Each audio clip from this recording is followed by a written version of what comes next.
Hello everyone, welcome to the channel एडोटी। तो जिन लोगों ने भी PGIMS रोहतक CET 2022 का एग्ज़ाम दिया है उन लोगों के लिए ये वीडियो बहुत ही इंपॉर्टेंट होने वाली है। बिकॉज इस वीडियो में मैं आप लोगों से काउंसलिंग रिलेटेड सारी इन्फॉर्मेशन शेयर करूंगी, जिसमें मैं आप लोगों से step by step process explain करूंगी अबाउट काउंसलिंग। एंड सबसे पहली बात, काउंसलिंग से रिलेटेड अभी कोई ऑफिशियल नोटिफिकेशन नहीं आया है दैट आप लोगों की काउंसलिंग कब से स्टार्ट होगी।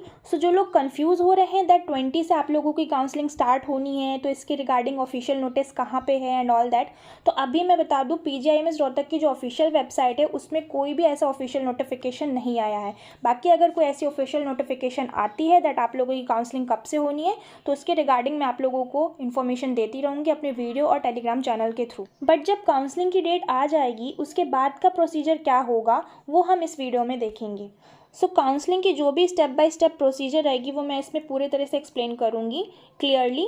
तो सबसे जो पहला स्टेप होता है काउंसलिंग में वो होता है आपका रजिस्ट्रेशन। आपको पहले काउंसलिंग के लिए खुद को रजिस्टर करना होता है उनकी ऑफिशियल वेबसाइट पे, जो भी वो वेब पोर्टल आप लोगों के लिए अवेलेबल कराएंगे। ठीक है, तो उससे रिलेटेड जो भी नोटिफिकेशन होगा, उसकी जो डेट्स होंगी, कब से कब तक रजिस्ट्रेशन होना है, वो सारी इन्फॉर्मेशन आप लोगों को ऑफिशियल नोटिस के थ्रू उनके ऑफिशियल वेबसाइट पे मिल जाएगी। उसके रिगार्डिंग मैं आप लोगों को टाइम से इन्फॉर्म कर दूँगी। तो सबसे पहले आप लोगों को अपना रजिस्ट्रेशन करा लेना है। रजिस्ट्रेशन के लिए आपको 2 से 3 दिन का टाइम मिलेगा। हार्डली आपको 2 से 3 दिन का टाइम वो लोग देंगे, जिसमें आप लोगों को अपना रजिस्ट्रेशन करवा लेना है। एंड रही फीस की बात, दैट रजिस्ट्रेशन में कितनी फ़ीस लगती है, काफ़ी लोग मुझसे ये क्वेश्चन भी पूछ चुके हैं कॉमेंट में दैट रजिस्ट्रेशन के टाइम मैम कितना फ़ीस लगेगा। तो मैं बता दूँ दैट आपकी जो फ़ीस रहेगी वो 500 के अंदर ही रहेगी। एग्जैक्टली मुझे नहीं पता है बिकॉज कहीं मैंशन नहीं है इससे रिलेटेड इन्फॉर्मेशन, बट जब रजिस्ट्रेशन होगा तो आपको पता ही चल जाएगा कितनी फीस लगनी है। तो आप मान के यही चलो अभी कि 500 के अंदर ही लगेगी। 200, 250, 300 जितनी भी फीस होगी वो आप लोगों को रजिस्ट्रेशन के टाइम पे पता चल जाएगा। ठीक है, तो इस तरीके से आपको अपना फीस सबमिट करके 2 से 3 दिन के अंदर पहले रजिस्ट्रेशन करवाना होगा जब डेट अनाउंस होगी। द मोस्ट इंपॉर्टेंट थिंग, अगर आप लोग काउंसलिंग के लिए रजिस्ट्रेशन नहीं करते हैं तो आप लोग काउंसलिंग में पार्टिसिपेट नहीं कर पाओगे। सो अगर आप लोग काउंसलिंग में पार्टिसिपेट करना चाहते हो तो ये सबसे पहला एंड मोस्ट इंपॉर्टेंट स्टेप होता है काउंसलिंग का, कि आप लोगों को पहले काउंसलिंग के लिए खुद को रजिस्टर करवाना पड़ेगा वहाँ पर। ठीक है, फिर जो दूसरा स्टेप होता है काउंसलिंग में वो होता है choice filling and choice locking. सबको ये प्रोसीजर पता है बट फिर भी मैं एक बार अच्छे से एक्सप्लेन करना चाह रही हूँ ताकि जो चीज़ें कंफर्म नहीं है जिनको भी, वो भी कंफर्म हो जाए, क्लियर हो जाए। ठीक है, तो जो चॉइस फिलिंग का प्रोसेस होगा ये भी आपको इसमें भी 2 से 3 दिन का टाइम ही मिलेगा। अभी मैं आप लोगों से इसके जो लास्ट ईयर के नोटिस हैं, ऑफिशियल नोटिस, वो भी आप लोगों से शेयर करूँगी एज अ प्रूफ। उसमें मैं दिखाऊंगी कि उनकी डेट्स क्या थी और उन्होंने कितने कितने दिन का टाइम दिया था। तो वही टाइमिंग आपको इस बार भी मिलेगी, कुछ ज़्यादा टाइम नहीं मिलेगा, क्योंकि आपको पता है अगर वो काउंसलिंग स्टार्ट करवाते हैं तो उन्हें जल्दी ही करवाना पड़ेगा, क्योंकि 31 अक्टूबर के पहले सारे एडमिशन उनको फाइनल करने हैं। ठीक है, तो 2 से 3 दिन का टाइम मिलेगा आप लोगों को अपनी चॉइस फिलिंग करने का या चॉइस लॉकिंग का, जिसमें आप लोग अपने प्रेफरेंसेस के कॉलेजेस डालोगे कि आपको पहले कौन सा कॉलेज प्रेफर करना चाहते हो, आपको कौन सा कॉलेज चाहिए या कौन सा पैरामेडिकल कोर्स या नर्सिंग में जो भी आपको कोर्स चाहिए वो आपको वहाँ पे प्रेफरेंस में डालना होगा। फिर उसके बाद जैसे ही चॉइस फिलिंग की डेट एंड हो जाएगी उसके बाद आप लोगों का सीट अलॉटमेंट होगा। सीट अलॉटमेंट यानी जो भी आपने प्रेफरेंसेस डाले होंगे तो आपके मार्क्स के अकॉर्डिंग आप जो भी एलिजिबल हो जिस भी कोर्स के लिए, या आपको जो कॉलेज मिल सकता है आपके मार्क्स के अकॉर्डिंग, उसके अकॉर्डिंग आपको सीट अलॉट होगी। आपको पता चल जाएगा दैट आपको कौन सा कॉलेज मिला है, कौन सा आपको कोर्स मिला है। ठीक है, तो उसको बोलते हैं सीट अलॉटमेंट। फिर उसके बाद और भी आगे प्रोसीजर होता है। फिर आपकी सीट अलॉटमेंट की पूरी लिस्ट जारी होती है, देन डॉक्यूमेंट वेरिफिकेशन होता है। तो सबसे पहले मैं आपको ये चॉइस फिलिंग का एज अ प्रूफ दिखा देती हूँ फर्स्ट राउंड काउंसलिंग का, जो कि लास्ट ईयर का है, यानी अभी जो 2021 में एग्जाम हुआ था उसका। तो जैसा कि आप देख सकते हैं मेरी स्क्रीन पर, the further schedule of first round counselling is under, ये फर्स्ट राउंड काउंसलिंग का शेड्यूल है इस तरीके से। तो सबसे पहला जो आपका स्टेप था रजिस्ट्रेशन का, उसके रिगार्डिंग आप लोगों को अलग से नोटिफिकेशन आया था।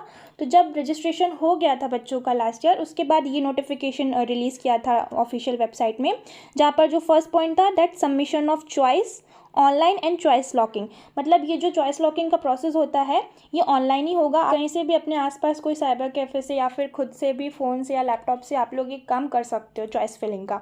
ठीक है, तो आप जहाँ पे देख सकते हो जो इसकी डेट्स दी गई थी वो आपको टाइमिंग दिया था 7 से लेके 9 तक का टाइम, यानी 2 दिन का टाइम मिला था मुश्किल से। 7 को भी 2 बजे से चालू हुआ था एंड 9 को 11:59 PM तक का टाइम आपको मिला था। मतलब आप बोल सकते हो हार्डली आपको 2 दिन का टाइम मिला था, 2 से 2.5 दिन का। इसी तरह का टाइमिंग आप लोगों को इस बार भी मिलेगा। ज़्यादा टाइम नहीं देते हैं, ज़्यादा से ज़्यादा वो 2 से 3 दिन शिफ्ट हो जाएगा आपका टाइम, बस उसी में आप लोगों को अपनी चॉइस फिलिंग वगैरह करना है। अगर आप उन 2 से 3 दिन में चूक गए तो फिर आप चॉइस लॉक नहीं कर पाओगे, फिर आपको अपने चॉइस के अकॉर्डिंग कॉलेजेस नहीं मिलेंगे। देन फिर यहाँ पर आप देख सकते हो second number provisional allocation of seat, मतलब आपको आपकी जो भी चॉइस के अकॉर्डिंग जो भी आपको कॉलेज मिलना होगा वो मिल जाएगा, आपको सीट अलॉट हो जाएगी। उसकी डेट भी दी है कि किस तारीख को आपको सीट अलॉट होगी, जो भी शेड्यूल होगा आपको पता चल जाएगा आगे का प्रोसेस।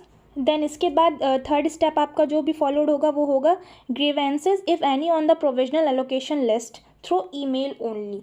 ग्रीवेंसेस मतलब जो भी शिकायत वगैरह है, फॉर एग्जांपल आपने कुछ चॉइसेस वगैरह फिल किया, जो भी आपको आपके अकॉर्डिंग आपको कॉलेज नहीं मिला या आपके मार्क्स अच्छे हैं, आपको कोई अच्छा कॉलेज मिल सकता है, जो भी आपकी शिकायत है, आप अगर उससे सेटिस्फाइड नहीं है अपनी अलॉटेड सीट से, तो उससे रिलेटेड आप मेल के थ्रू जो भी शिकायत दर्ज करना चाहते हैं वो कर सकते हैं। उसका टाइमिंग दिया रहेगा आपको कि आपको इतनी डेट को इतने टाइम तक आपकी शिकायत एक्सेप्ट की जाएगी। उसके बाद फिर आप कोई भी वहाँ पे मेल करोगे उसका कोई रिस्पॉन्स नहीं होगा, ठीक है। तो टाइमिंग के अंदर अगर आपको कोई शिकायत है अपनी अलॉटेड सीट के रिगार्डिंग तो आप वो अपना शिकायत दर्ज कर सकते हैं।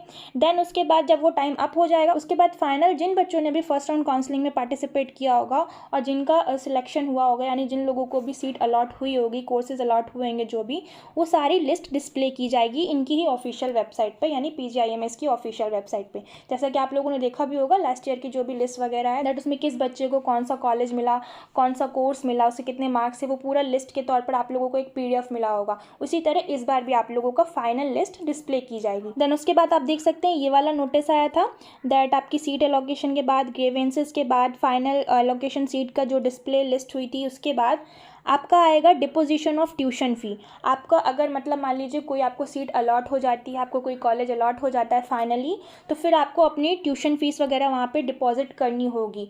कितनी ट्यूशन फ़ीस रहेगी उसके रिगार्डिंग अलग नोटिस आ जाएगा। आप चाहें तो मैं उससे रिलेटेड एक अलग वीडियो भी बना दूंगी जिसमें हमें आप लोगों से गवर्नमेंट एंड प्राइवेट कॉलेजेस की जो भी ट्यूशन फ़ीस या कॉलेज फ़ीस रहती है वो भी एक्सप्लेन कर दूंगी। तो वो फ़ीस आपको यहाँ पे सबमिट करनी होगी जैसा भी आपको कॉलेज मिलेगा, गवर्नमेंट और प्राइवेट। एंड उसका टाइमिंग भी आप देख सकते हैं आपको कितना दिन का टाइम मिलेगा। यहाँ पे लास्ट ईयर बच्चों को 12 तारीख से लेके 16 तारीख तक का टाइम दिया था, यानी 4 से 5 दिन का आपको टाइम मिलेगा जिसमें आपको अपनी ट्यूशन फीस वगैरह सबमिट कर देनी है। देन इसके बाद जो फिफ्थ स्टेप है आपका डॉक्यूमेंट वेरिफिकेशन ऑफ कैंडिडेट। फिर आपका फाइनल जो स्टेप आएगा वो आएगा डॉक्यूमेंट वेरिफिकेशन वाला, जिसमें आपको सारे डॉक्यूमेंट अपने वेरीफाई करवाने होंगे। Who have been allotted seat and paid the requested tuition fee, जिनको भी सीट अलॉट हुई होगी, कॉलेज अलॉट हुआ होगा एंड जिन लोगों ने भी अपनी ट्यूशन फी भर दी होगी उन लोगों का फिर डॉक्यूमेंट वेरिफिकेशन होगा। तो keep it in your mind that जो आपका डॉक्यूमेंट वेरिफिकेशन होगा वो आपकी ट्यूशन फी सबमिट करने के बाद ही होगा। जैसा कि इसमें लिखा है मैं उसके अकॉर्डिंग बता रही हूँ। क्यों मतलब कि अगर ट्यूशन फी सबमिट नहीं किए तो आगे आपका डॉक्यूमेंट वेरिफिकेशन भी नहीं होगा और फिर हो सकता है आपको फाइनल एडमिशन ना मिले। तो जो भी फ़ीस रहेगी आप लोग वो पहले से जो भी बच्चे हैं अपना फ़ीस रेडी करके रखें, क्योंकि 4 से 5 दिन में फिर आप लोगों को शायद अरेंज करना मुश्किल पड़ जाए। कितनी क्या फ़ीस रहेगी मैं वो वीडियो आप लोगों को बना दूंगी, तो आप लोग अपना उस हिसाब से रेडी करके रखिएगा अपना बजट। देन इसके बाद जब भी जो भी वहाँ पर कॉलेज में आपका डॉक्यूमेंट वेरिफिकेशन फाइनल हो जाएगा, फाइनली सब कुछ सक्सेसफुली, उसके बाद आप लोग अपना डाउनलोड कर सकते हैं आपका admission letter successfully after document verification. Then आप अपना जो भी एडमिशन लेटर होगा वो डाउनलोड कर लेंगे। फिर आपका आएगा last date of submission of document joining in the allotted institute. फिर इसके बाद फाइनल आपको लास्ट डेट दे दी जाएगी ये कि इस तारीख तक आप लोगों को एडमिशन ले लेना है आपका जो भी अलॉटेड कॉलेज है या अलॉटेड इंस्टीट्यूट है। तो इस तरह के कुछ स्टेप्स रहेंगे दैट पहले रजिस्ट्रेशन होगा, फिर चॉइस फिलिंग करनी होगी, फिर आपकी सीट अलॉट होगी। देन उसके बाद पूरी आपकी जो कोई शिकायत है आप वो कर सकते हैं, फिर उसका टाइम दिया जाएगा 2 से 3 दिन का। फिर उसके बाद आप लोगों की जो लिस्ट होगी ओवरऑल वो डिस्प्ले की जाएगी। देन आपका होगा ट्यूशन फी सबमिशन, फिर होगा आपका डॉक्यूमेंट वेरिफिकेशन। इसके बाद आपका जो एडमिशन लेटर होगा फाइनल वो डाउनलोड करेंगे एंड अपने इंस्टीट्यूट में पहुंचकर अपना एडमिशन फाइनल कराएंगे, अपनी क्लासेस करने लगेंगे। ठीक है, तो इसी तरह सिमिलर आपका प्रोसेस चलेगा सेकंड राउंड काउंसलिंग के लिए भी। तो ये पूरा ओवरऑल प्रोसीजर है जो मैंने आपको एक्सप्लेन कर दिया। अब एक डाउट बच्चों को ये आता है दैट अगर उन लोगों का फर्स्ट राउंड काउंसलिंग में कोई कॉलेज अलॉट नहीं हुआ है बाय चांस, तो जब वो सेकंड राउंड काउंसलिंग के लिए अप्लाई करेंगे तो क्या उन्हें फिर से रजिस्ट्रेशन कराना पड़ेगा या फिर जो अभी रजिस्ट्रेशन कराया उसी में सारा प्रोसीजर हो जाएगा। So as you can see मैंने अपनी स्क्रीन पर ये सेकंड राउंड काउंसलिंग का जो भी ऑफिशियल नोटिस था वो ओपन किया है। एंड रही बात रजिस्ट्रेशन की, दैट आप लोगों को फिर से रजिस्ट्रेशन करवाना होगा या फर्स्ट वाले में ही हो जाएगा। तो यहाँ पे जैसा दिया गया है मैं उसके अकॉर्डिंग बता रही हूँ कि यहाँ पे सेकेंड राउंड काउंसलिंग में भी बच्चों को नया रजिस्ट्रेशन करवाना पड़ा था।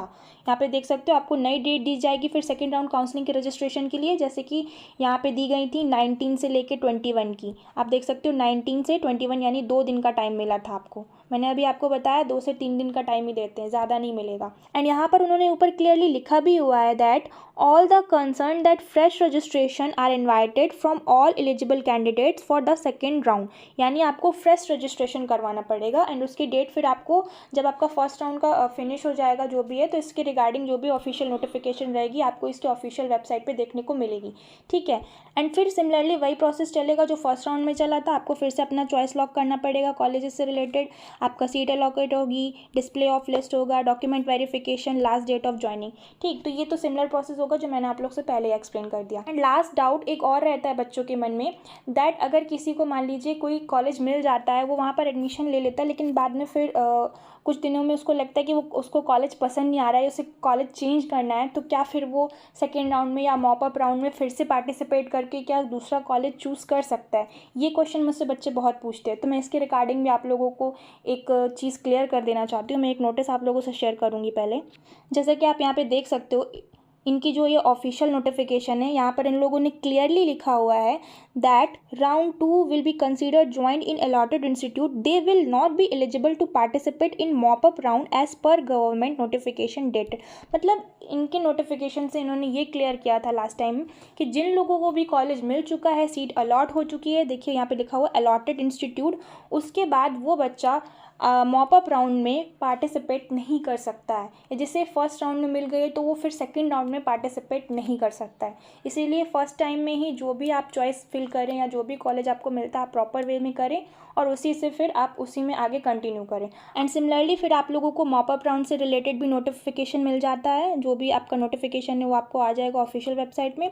तो किस डेट में आप लोगों का मॉप अप राउंड का काउंसलिंग होगा वो सब डेट्स वगैरह दे दी जाएंगी, कौन कौन बच्चे जा सकते हैं, कितने स्कोर वाले, ये भी दिया जाएगा। दैट आप देख सकते हो CET स्कोर 171 से 141, ये इधर से ऐसे चल रहा है, तो ये बच्चे भी पार्टिसिपेट कर सकते हैं मॉप अप राउंड के लिए। तो ये सारी चीज़ें आप लोगों को ऑफिशियल नोटिफिकेशन में दे दी जाएंगी।